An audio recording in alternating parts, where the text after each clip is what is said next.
नमस्कार मित्रों, जिया लिटरेचर में आप सबका पुनः स्वागत है और मैं हूँ जयंती। आज मैं आपके लिए उर्मिला शिरीष जी की एक बहुत ही चर्चित कहानी परिंदों का लौटना लेकर प्रस्तुत हूँ। तो चलिए कहानी का आनंद उठाइए। आशा है आप सब सानंद होंगे। खुसरो दरिया प्रेम का उल्टी वा की धार, जो उतरा सो डूब गया, जो डूबा सो पार। मैं तुमसे मिलने आ रहा हूँ, दूर बहुत दूर से आती आवाज़ ने जैसे ठहर कर कहा। क्यों क्यों मिलना चाहते हो? एक ठुमकता सा निर्दय उत्तर। मैं तुम्हें देखना चाहता हूँ। उत्सुकता की लहर से आहट उठी छपाक। देखते तो हो?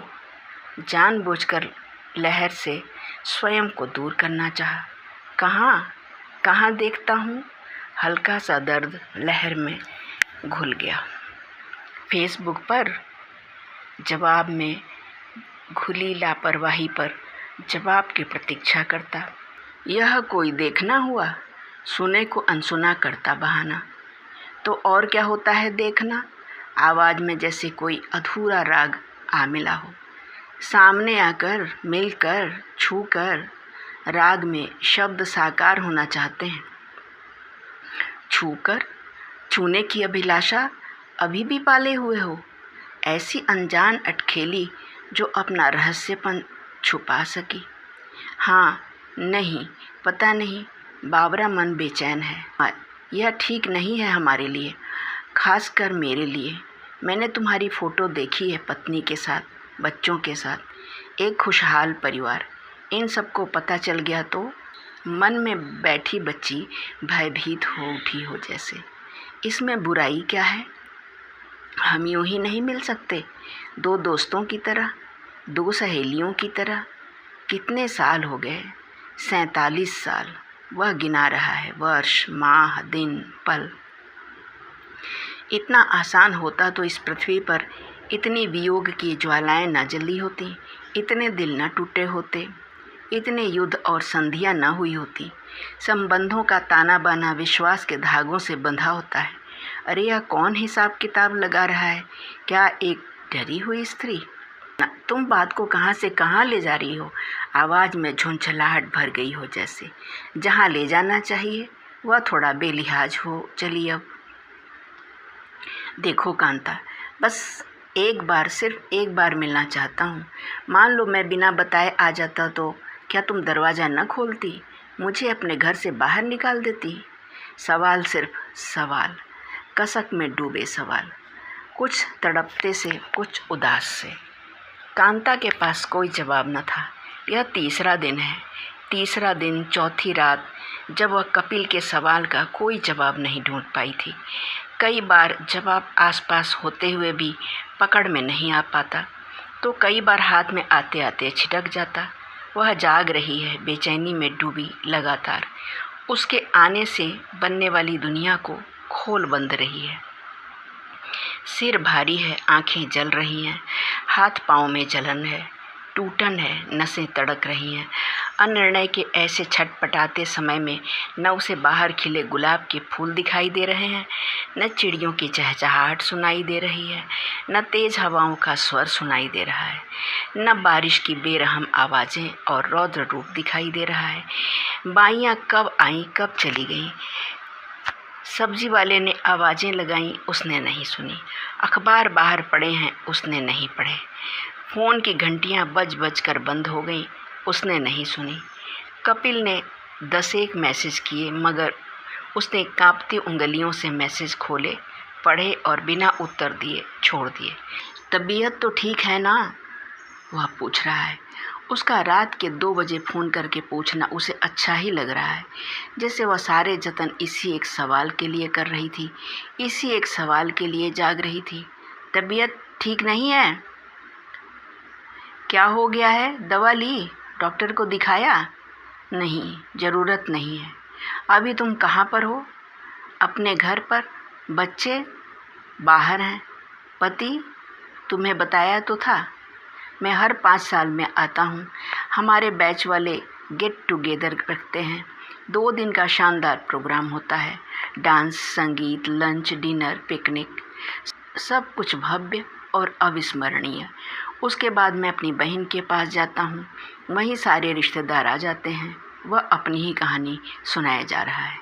इतने सालों में कभी तुम्हें मेरा ख्याल नहीं आया? अब उसकी आवाज़ में उलाहना उतर आया और गुस्सा भी, क्योंकि मुझे नहीं पता था कि तुम इसी शहर में हो, अकेली हो। तुम्हारे दोस्तों ने नहीं बताया? सब मिलते जुलते हैं, भावनाओं के स्तर पर हम सब एक जैसा फील करते हैं। कमल का दुबई में नर्सिंग होम है, लेकिन वह यहीं लौट कर आ रहा है। नए सिरे से सब कुछ शुरू करेगा। हर बार नीता पत्नी साथ में होती थी तो कहते कहते वह चुप हो गया। और राकेश का मत पूछो। उसके साथ जो कुछ हुआ वह कोई कल्पना भी नहीं कर सकता। अब यह राकेश के बारे में बता रहा है। बता क्या रहा है? इस बहाने तार जोड़ रहा है। ओह, तुम्हारी बात होती है? नहीं, मैं दोबारा उस दुनिया में नहीं जाना चाहता हूँ जिस दुनिया ने मुझे। क्यों उस दुनिया से डरते हो या भागते हो? तकलीफ़ होती है, बहुत ज़्यादा तकलीफ़ में जीना भी एक अलग सुख देता है। अचानक तुमसे बात होना मेरे लिए आश्चर्यजनक है। कहाँ रही तुम? वर्ष 1975 में हम अलग हुए थे और आज वर्ष 2022 में बात हो रही है। तब से मैं तुम्हें खोज रहा था। कितना बड़ा झूठ, वह मन ही मन चिल्लाई। यह चुप्पी क्यों? कांता, कुछ तो बोलो। क्योंकि चुप की कोई जुबान नहीं होती। चुप की ही जुबान होती है, संकेतों वाली जुबान।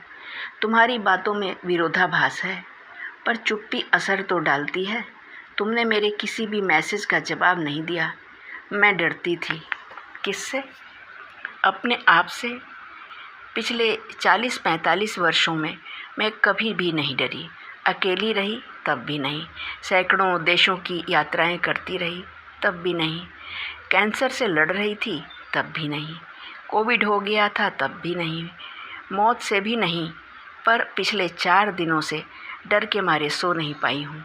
तुम्हारी बेटी, बेटे, पत्नी, अपने बच्चों और पति, सबसे डरती हूँ।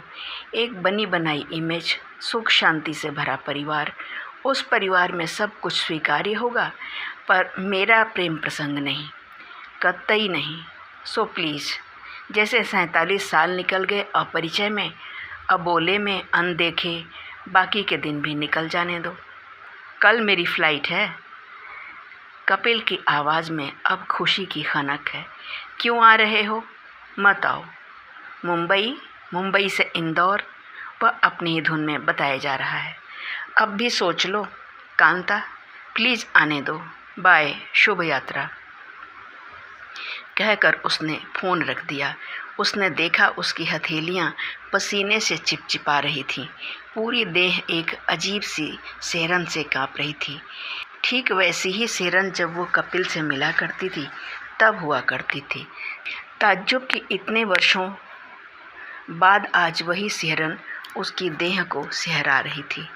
कपिल से मिलने और बिछुड़ने की बेचैनी ने चारों तरफ कुहासा फैला दिया था। रेडियो से आ रही थी छाया गांगुली की आवाज़ उसकी रूह में उतरती जा रही थी। आपकी याद आती रही रात भर, चश्मे नम मुस्कुराती रही रात भर दर्द की शम्मा जलती रही, गम की लौ थर थराती रही रात भर। याद के चांद दिल में उतरते रहे, चांदनी जगमगाती रही रात भर। कोई दीवाना गलियों में फिरता रहा, कोई आवाज़ आती रही रात भर, आपकी याद आती रही रात भर। हुआ यह था कि उसके बड़े भाई इंजीनियरिंग की पढ़ाई करने के लिए भोपाल आ गए थे। साल भर बाद वह भी आ गई थी, क्योंकि उस पर पढ़ने का जुनून सवार था। वह कुछ विशेष बनना चाहती थी अपने जीवन में। दोनों भाई बहन हॉस्टल में नहीं रहना चाहते थे, इसलिए उन्होंने एक किराए का मकान ले लिया था। किराए का मकान भी ऐसा था जिसमें 2 कमरे ऊपर के इनके हिस्से में थे और तीसरा कमरा कपिल के पास। बाथरूम अलग थे। किचन बना दिया गया था इन दोनों के लिए अस्थायी रूप से। कपिल का कमरा बाहर से खुलता था पर उसमें बीच का दरवाज़ा भी था जो अक्सर बंद रहता था। पढ़ने वाले कमरे में बहुत ही सुंदर टेबल कुर्सियाँ रखी थीं, किताबों की रैक, टेबल लैंप और छोटा सा दीवान। उसका मन खुश हो गया था इतना सुंदर स्टडी रूम देखकर। कपिल ने बताया था कि उसके पिता आर्मी में हैं। माँ बचपन में गुजर गई थी। पिता साल में एक बार आते थे और बाकी दिनों में कपिल चला जाता था। तब पिता और भाई के मन में यह ख्याल दूर दूर तक आया था कि वह पढ़ाई के अलावा भी कुछ और सोच सकती है या कर सकती है। पिता अपने बिजनेस में व्यस्त थे और भाई कॉलेज की राजनीति में। भाई के स्वभाव में किसी भी बात को लेकर संकीर्णता नहीं थी। वे पढ़ने, भाषण देने, मीटिंग करने में व्यस्त रहते और इधर कपिल कांता को कभी पढ़ाता तो कभी बाजार ले जाता तो कभी किचन में हेल्प करता। कांता का वह बीए का अंतिम वर्ष था। कपिल को उसी वर्ष अच्छी खासी नौकरी मिल गई थी। तब समस्या पैदा हुई कि मकान का क्या किया जाए। कपिल के पिता नहीं चाहते थे कि किराएदारों के भरोसे मकान छोड़ दिया जाए। तब कपिल ने ही पिता को मना लिया था कि 6 माह बाद दोनों यूं ही चले जाएंगे। परीक्षाएं सिर पर हैं, उन्हें रहने दो। आपका पूरा घर मैं नहीं संभाल पाऊंगी। मैं आया करूंगा ना हर 15 दिन में। तब ठीक है, मगर मुझसे ज़्यादा उम्मीद मत रखना। मुझे याद करोगी? याद करने वाली क्या बात है? तुम्हें यहाँ अच्छा नहीं लगेगा? अच्छा लगेगा, क्यों नहीं लगेगा? फिर क्यों जाना चाहती हो? मैं आगे भी पढ़ना चाहती हूँ। एडमिनिस्ट्रेटिव जॉब में जाना चाहती हूँ। क्यों? क्योंकि मुझे अच्छा लगता है। मैं उस फील्ड में काम कर सकती हूँ। मेरा स्वभाव अलग है, सबसे अलग। मैं ज़रा बौद्धिक टाइप की लड़की हूँ, तर्क वितर्क करने वाली, समाज में कुछ बदलने का सपना देखने वाली। तो यहीं रहो, कपिल ने उसका हाथ पकड़कर कहा। उसका हाथ पकड़ना, छूना कांता को बुरा नहीं लगा था, बल्कि उसका गोरा रंग, सुंदर हाथ उसे अपनी छोटी छोटी हथेलियों में बहुत अच्छा लगा था।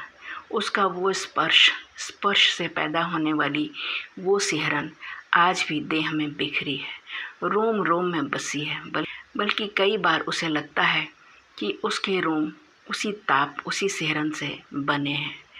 पक्का आते रहोगे ना? ज़रूर, खत भी लिखूँगा। नाम पिताजी का रहेगा, लेकिन वे खत तुम्हारे लिए होंगे। वह चकित थी, खुश भी कि ऐसा क्या हो गया है उन दोनों के बीच कि बात खतों तक आ पहुँची है, और वह किसी भी बात का विरोध क्यों नहीं कर रही है। उसकी सारी बौद्धिकता और तर्क वितर्क करने वाली बुद्धि खामोश क्यों है। ध्यान रखना कि कोई भी खत तुम्हारे भाई के हाथ में ना पड़े। आपके पिता के नाम आए खत भाई क्यों पढ़ेंगे? बस संभाल कर रखना या पढ़कर फाड़ कर फेंक देना। कपिल को शाम की ट्रेन से जाना था। पूरे दिन वह तैयारी में लगा रहा। उस दिन उसका पेपर था। कॉलेज पास में ही था। अक्सर वह पैदल ही कॉलेज जाती थी। उस दिन भी वह पैदल गई थी, पर आधा घंटा लेट। अब परमिशन नहीं मिलेगी, पेपर बढ़ चुके थे। पर्यवेक्षक कॉपी पर हस्ताक्षर कर रही थी। वह खामोश खड़ी रही। कहा ना कि अब अनुमति नहीं मिलेगी। तब से होश नहीं था कि आज पेपर है। न जाने किस दुनिया में रहती हैं आजकल की लड़कियां। यहाँ तो पेपर के दिन 3 बजे नींद खुल जाती थी। Madam please. वह फूट फूट कर रोने लगी थी। देखिए ना, मैं पैदल आ रही थी, मुझे रिक्शा वाले ने टक्कर मार दी। पहली बार वह झूठ बोली थी। चोट बाहर नहीं, भीतर लगी थी। झूठ बाहर था, भीतर तो सब सच था। उस दिन मैडम ने कंट्रोल रूम से अनुमति लेकर वचन पत्र लिखवाकर उसे परीक्षा में बैठने की अनुमति दे दी थी। लेकिन यह क्या, परीक्षा हॉल में अपनी सीट पर बैठने के बाद भी वह रोए जा रही थी। क्या हुआ? क्यों रो रही हो? पेपर पढ़ो और जल्दी जल्दी लिखो। तुमने पौन घंटा यूं ही बर्बाद कर दिया, मैडम ने सख्त आवाज़ में कहा था। वह बार बार पेपर पढ़ती, पर पेपर के सारे अक्षर उसे धुंधले नजर आ रहे थे। उसने जितना पढ़ा था वह सब भूल चुकी थी। वह अपना दाहिना हाथ पकड़कर बैठी थी, जिसे कपिल ने पकड़ा था, उसका स्पर्श महसूस करती हुई। स्पर्श का ताप उसकी देह में चढ़ गया था। उस ताप में पेपर भी तप रहा था। स्मृति के पन्नों से सारे उत्तर उड़ गए थे। बस एक ही चेहरा नजर आ रहा था, कपिल का। मैडम, उसका गला भर्रा रहा था, वह कांप रही थी। क्या हुआ?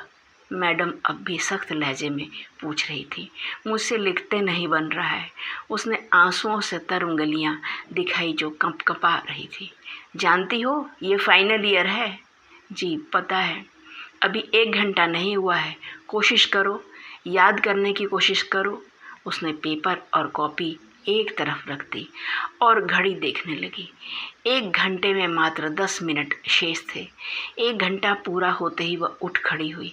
मैडम ने उसे संदेह भरी निगाहों से ऊपर से नीचे तक घूरा।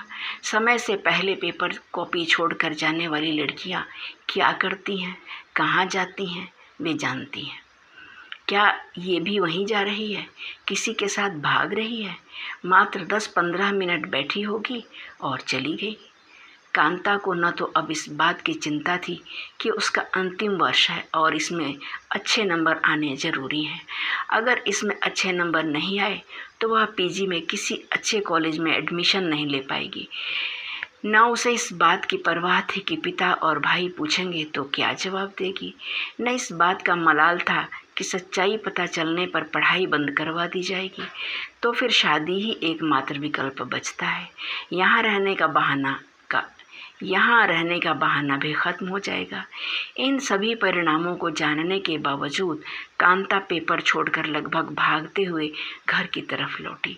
उसका चेहरा लाल हो गया था। वह हाँफ रही थी, रो रही थी। उसने ज़ोर ज़ोर से दरवाज़ा खटखटाया। दरवाज़ा कपिल ने ही खोला था। भाई का उस दिन प्रैक्टिकल एग्ज़ाम था, इसलिए वे देर से आने वाले थे। क्या हुआ? तुम्हारा पेपर था ना? कांता कपिल के सीने से लिपट गई। आज रुक नहीं सकते?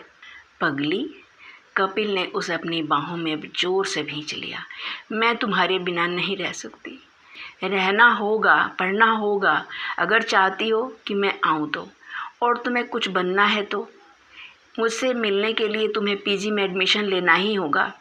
उसे याद नहीं कि उसके आंसू थमे थे या नहीं। उसे याद नहीं कि कपिल कब अपना बैग लेकर चला गया था। उसे याद नहीं कि कपिल ने क्या क्या कहा था और उसने क्या क्या सुना था। जब उसकी नींद खुली तो रात के 10 बज रहे थे। भाई उसे जगा रहा था। उसने भाई को बताया कि वह अपना पेपर भूल गई थी और जब कॉलेज पहुंची तब तक समय निकल चुका था। उसे परीक्षा देने की अनुमति नहीं मिली। भाई ने सिर पकड़ लिया। उन्हें उसका भविष्य डूबता नजर आ रहा था। उन्हें लग रहा था कि जैसे वह कुएं में गिर गई है और निकल नहीं पा रही है। हालांकि वह भाई से नज़रें नहीं मिला पा रही थी, इस डर से कि कहीं उसकी आंखों में बैठा चोर उसकी झूठी कहानी बयान न कर दे। और उस साल यानी वर्ष 1975, उस बेरहम वर्ष ने उसके जीवन को पूरी तरह से बदल दिया था। भाई ने शहर छोड़ दिया था। वे आगे अपना काम करना चाहते थे। उसे वहाँ अकेले रहने की अनुमति नहीं मिली थी। वह रोते बिलखते भाई के साथ ही लौट आई थी। बस उन दोनों के बीच संवाद का एकमात्र माध्यम खत ही रह गए थे। खतों का आदान प्रदान। खत उन दोनों के जीवन में राग विराग, विरह, मिलन जैसे एहसासों के रंग भर रहे थे। लेकिन जीवन में जब कुछ बिगड़ना होता है तो बिगड़ता ही चला जाता है। रास्ते अंधेरे में खो जाते हैं और अपनी ही बेहद प्यारी इच्छा की डोर किसी और के हाथ में चली जाती है। एक दिन कपिल का खत पिता के हाथ में पड़ गया था। पिता ने ना कुछ कहा ना पूछा, केवल एक जोर का थप्पड़ उसके गाल पर दे मारा था और शेष आने वाले खतों को उन्होंने बेरहमी से फाड़ना शुरू कर दिया था। कई वर्षों तक पिता से उसकी बात नहीं हुई थी। इतना ही नहीं, पिता उसकी सूरत तक नहीं देखते थे, बल्कि घंटों उसकी बुराई करके उसे अपमानित करते रहते थे। भौतिक रूप से उसने पिता को खो दिया था। वह उसी दुख और गुस्से में अपनी पढ़ाई पूरी करके नौकरी में बाहर निकल गई थी, पर शादी करके। और तब से लेकर आज तक परिवार, बच्चे और पति ही उसके जीवन की धुरी थे। इसके आगे का जगत उसके लिए अछूता हो गया था।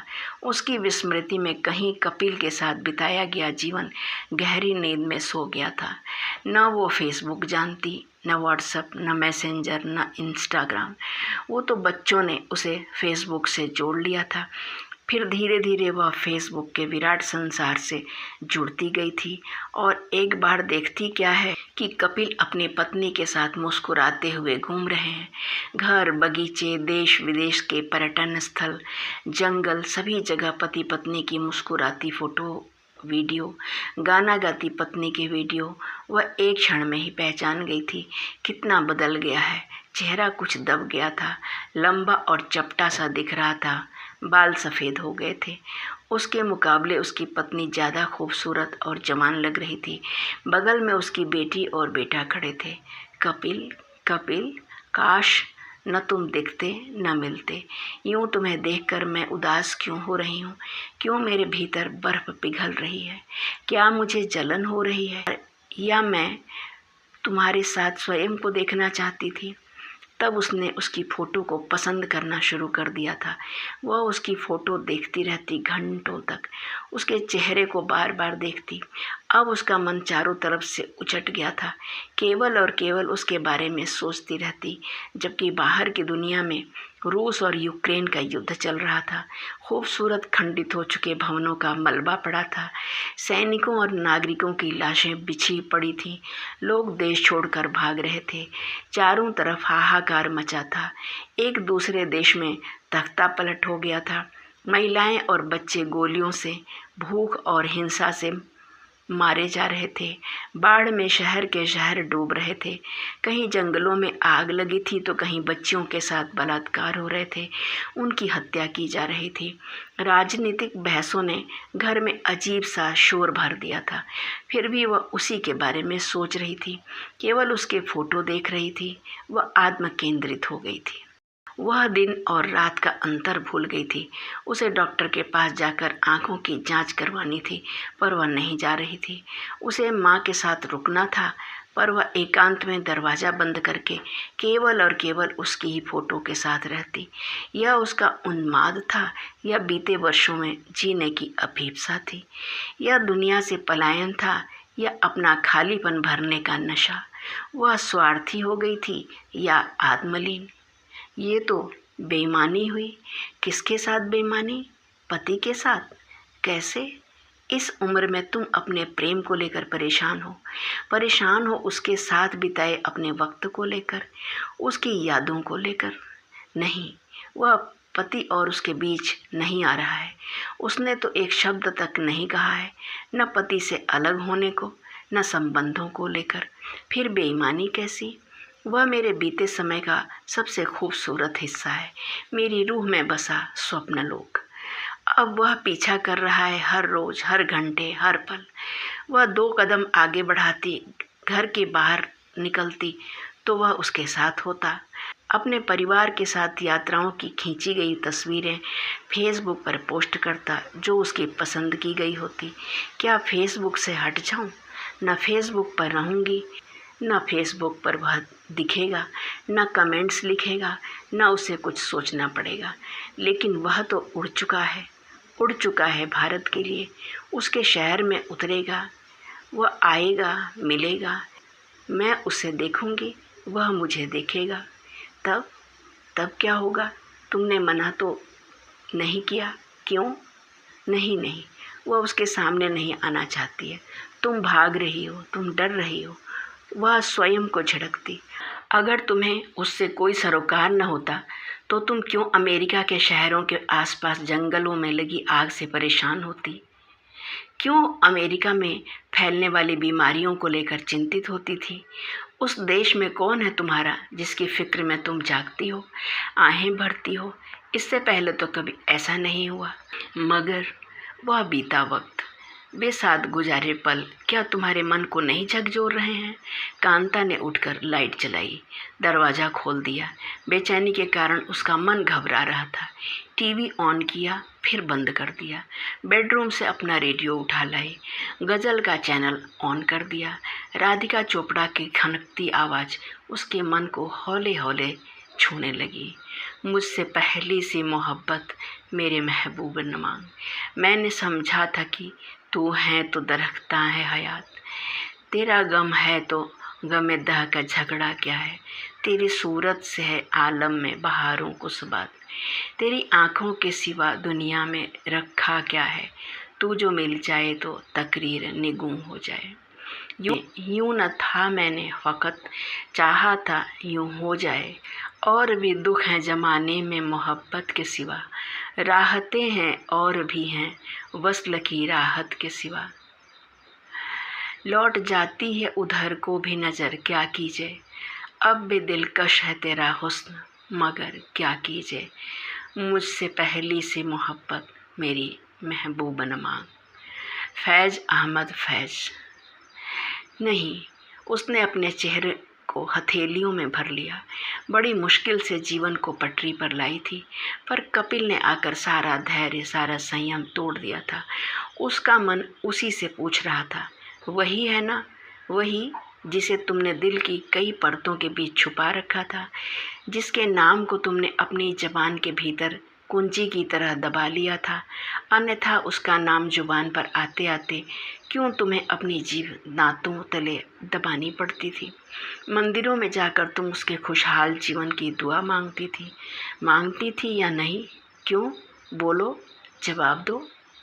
और आज जब वो तुमसे मिलना चाहता है तो तुम बहाने बना रही हो। क्यों? क्या मैं भाग रही हूँ? हाँ, क्यों? मैं अपने जीवन में कोई नई आंधी नहीं लाना चाहती हूँ। आंधी तो तुम्हारे भीतर जीवन भर से चल रही थी, केवल तुमने उसको सुना और देखा नहीं था।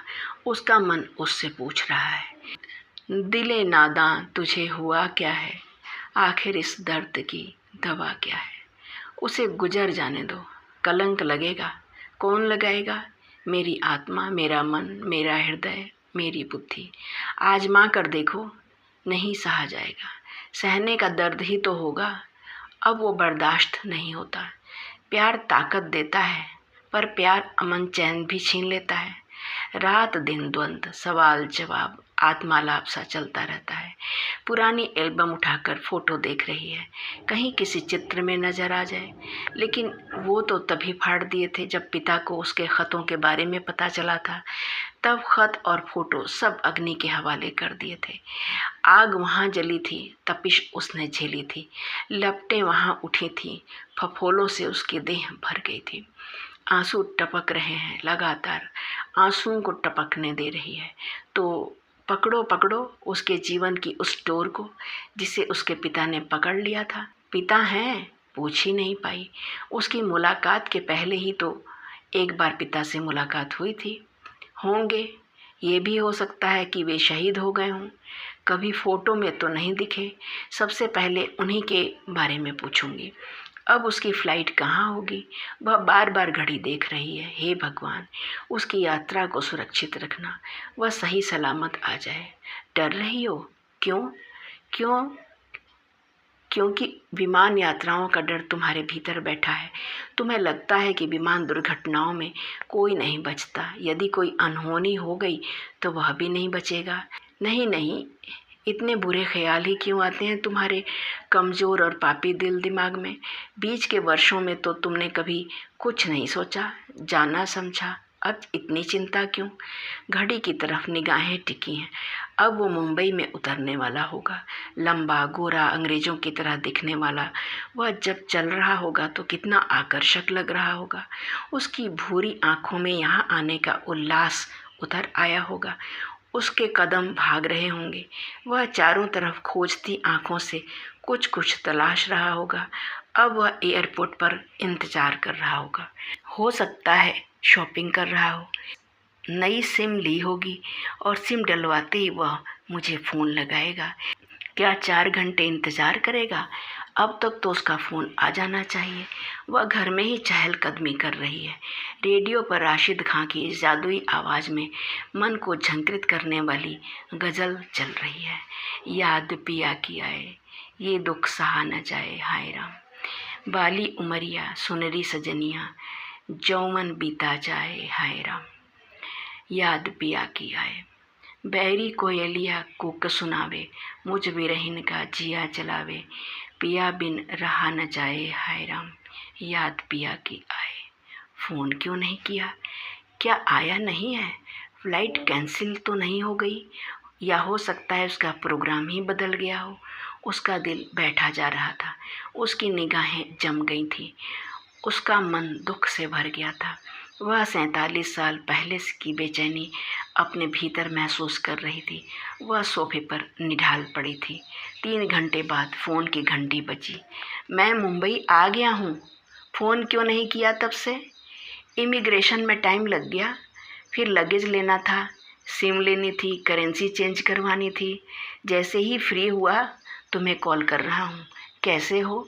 यह क्या? वह भरभरा कर रो रही है। क्या हुआ? घबराहट हो रही थी। क्यों? बस यूं ही। कहो ना कि इंतज़ार सहन नहीं हो रहा था, उसने हंसते हुए कहा। हाँ, इस समय वह भूल गई थी कि वह किसी की पत्नी है, 2 बच्चों की माँ है। वह चुलबुली सी जिद्दी लड़की बन गई थी। उसकी देह में वही तरंग उठ रही थी, वही खुशी बह रही थी जो उसके भीतर 47 सालों से बह रही थी, खामोशी से। वह आंखें बंद करके उसकी छवि देख रही थी। कब तक पहुंच रहे हो? 7-8 बजे तक। कहाँ रुकोगे? आज तो होटल में ही। सुबह सुबह क्या करोगे? तुमसे मिलने आऊँगा और रात रात में क्या सोऊंगा? बस तुमसे बातें करूँगा पूरी रात जाग कर। उसी तरह रात रात भर जागना, खत लिखना, पढ़ते रहना। बार क्या रातें हुआ करती, चांदनी में डूबी, अंधकार में खोई, खामोशी में सरकती। वह फुसफुसा रहा था। आओगे कब? एकदम सुबह वह दरवाजे के बाहर खड़ी थी। पूरी रात न नींद आई थी, न मुंह बंद हुआ था। अनवरत बातें करते हुए स्कूल बसें आ जा रही थी, लोग सुबह की सैर पर आ जा रहे थे। वह कोने तक जाती, फिर लौट आती। तभी दूर कार आती दिखी। इसी कार में है वह यानी कपिल, यानी मेरा। उसने अपना हाथ बाएं वक्ष पर रख लिया। धड़कनें बढ़ गई थीं, उन्हें सुना जा सकता था। कार ठीक उसके सामने आकर रुकी। उसने बैग बाहर निकाला, पेमेंट किया, बाहें फैलाते फैलाते रह गया। वही रंग था टमाटर सा लाल, वही बाल थे पर सफ़ेद, वही आंखें थीं पर आसपास की त्वचा ढीली पड़ गई थी। वही कद था पर कंधे हल्के से झुक गए थे। वही चौड़ा ललाट था जिस पर गहरी लकीरें साफ दिख रही थी। क्या हुआ? क्या बूढ़ा दिख रहा हूँ? नहीं नहीं, अंदर चलो, वह कांपती आवाज़ में बोली। अंदर आते ही उसने अपनी लंबी बाहें फैला दी और ज़ोर से उसे भींच लिया। हाँ, होठों तक आते आते वह ठहरा, गहरी निगाहों से देखा। इन होठों पर उसने तब हजारों चुंबन दिए थे, पर आज वह वहीं तक माथे के ऊपर ठहर गया। पल भर के लिए पत्नी का चेहरा सामने आ गया, मुस्कुराती खूबसूरत पत्नी। लेकिन इस समय कांता उसके सामने थी। कांता उसकी स्वप्न परी, उसकी हृदयेश्वरी, उसकी आत्मेश्वरी। पानी लाती हूँ, चाय लोगे या नाश्ता? सालों साल हो गए हैं उसके होठों को यूं ही अनछुए। पति को भी कभी लगा ही नहीं कि प्यार को अभिव्यक्त करने का चुंबन भी खूबसूरत तरीका होता है। वह उचटती निगाहों से उसका घर, दीवारें, तस्वीरें और मूर्तियां देख रहा था। चाय। उसने उसका हाथ अपने हाथ में ले लिया, गरम, नरम, सुंदर हाथ। वैसी ही हो तुम भी।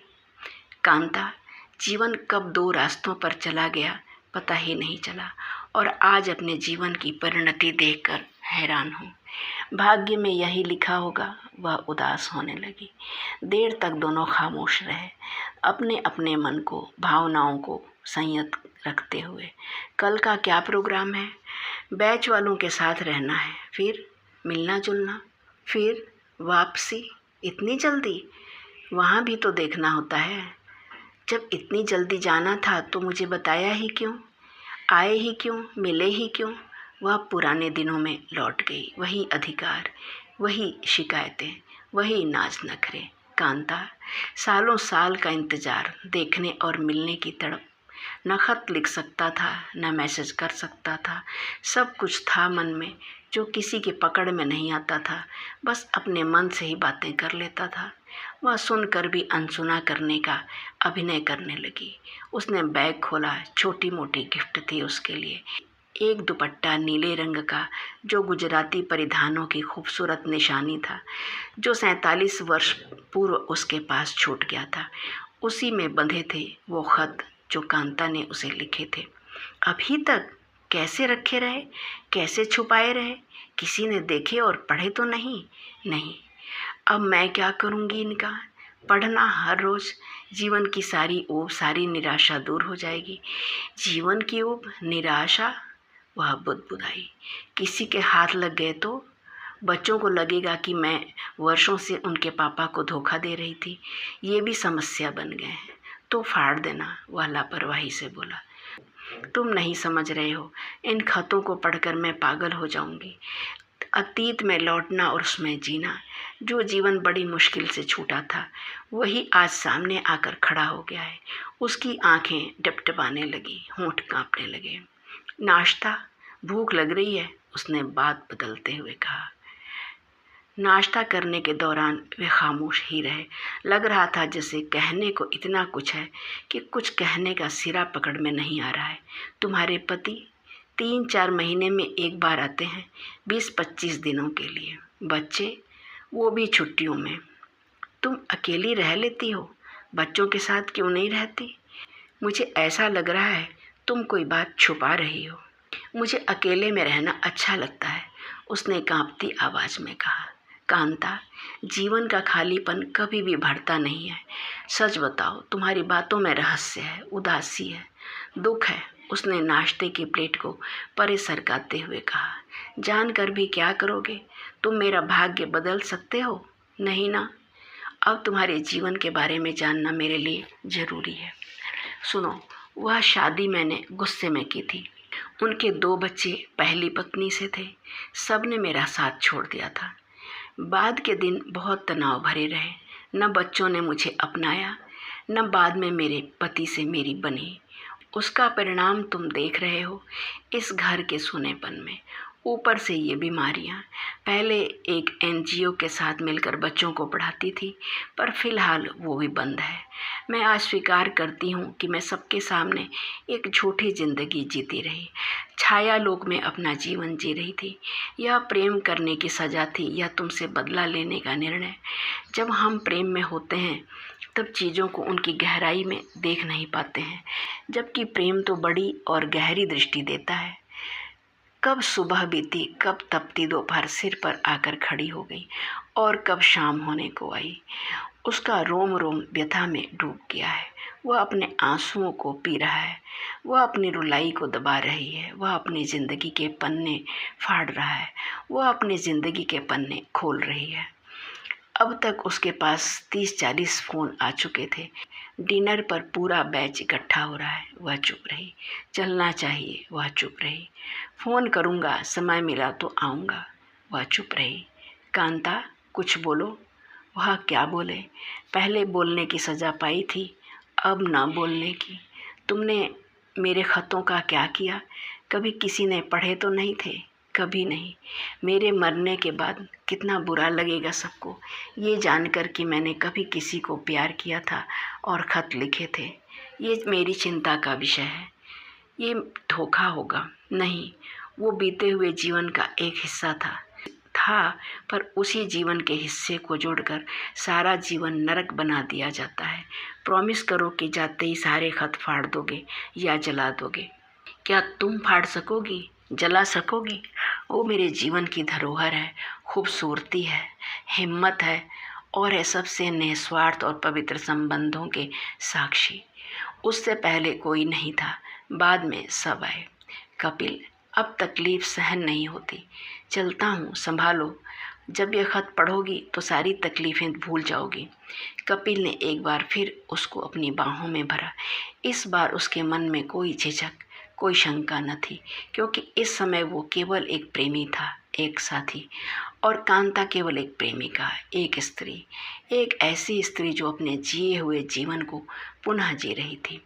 इस बार उसने अपनी आँखों में उसके रूप सौंदर्य को भरा और बैग उठाकर बाहर निकल गया। वह बाहर निकल गया था या भीतर समा गया था? वह दहलीज पर खड़ी उसको जाते हुए, कार में बैठते हुए, हाथ हिलाते हुए देखती रही। कांता ने बाहर से खाली गमला उठाया, उसमें कुछ सूखी लकड़ियां डाली, आग सुलगा दी, खतों की पोटली खोली। कागज़ पुराने पीले पड़ गए थे, शब्द गहरी लकीरों में बंट गए थे। दबे होने के कारण सलवटों में बंटे कागज़ टुकड़े टुकड़े हो गए थे। चिपके कागज़ों को एक एक करके अलग किया। फाड़ने को हुई कि उसके हाथ कांप उठे। एक बार पढ़ तो लूं। पतली पतली लकड़ियां सुलगने लगी थी। धुएं की पतली रेखा कमरे में फैलने लगी। इधर वह पत्र पढ़ती जा रही थी, उधर लकड़ियां जलती जा रही थी। उसने धधकती लकड़ियों को देखा, फिर खतों को। वह उठी, पानी भर गिलास लाई। उसने पानी की धार बनाई और जलती लकड़ियों पर उड़ेलने लगी। एक बार फिर बुझती लकड़ियों से धुआं उठने लगा था, पर कांता को कोई परवाह नहीं थी। वह धीमे धीमे गुनगुना रही थी। अपनी आवाज़ सुनकर पहले तो वह चौंकी, फिर गले को खंगारा। क्या हुआ? मैं तो कभी गाती, क्या गुनगुनाती तक नहीं थी। उसके भीतर तो केवल रुलाई और रुलाई का समंदर भरा था, पर आज उसके गले से गीत के बोल सस्वर निकल रहे थे। उसने सारे खत उठाए और संभाल कर दुपट्टे में लपेट कर रख दिए। वह इसी शहर में है, इस शहर के फिजा में उसकी महक होगी। वह फिर आएगा, उससे मिलने के लिए वह उसका इंतज़ार करेगी, हर रोज़, हर पल, जीवन भर। उसने रेडियो का वॉल्यूम बढ़ाया। राशिद खां की मदहोश करने वाली आवाज़ पूरे कमरे में गूंज रही थी। आओगे जब तुम साजना, अंगना फूल खिलेंगे, बरसेगा सावन, झूम झूम के दो दिल ऐसे मिलेंगे। आओगे जब तुम साजना। वह समझ गई कि कपिल उसके खतों को क्यों नहीं फाड़ या जला पाया था। अभी आप सुन रहे थे उर्मिला शिरीष जी की कहानी परिंदों का लौटना।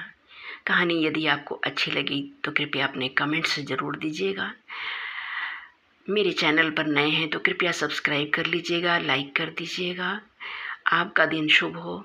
बहुत बहुत धन्यवाद आपका पूरा वीडियो देखने के लिए। नमस्कार, मिलते हैं अगले वीडियो में।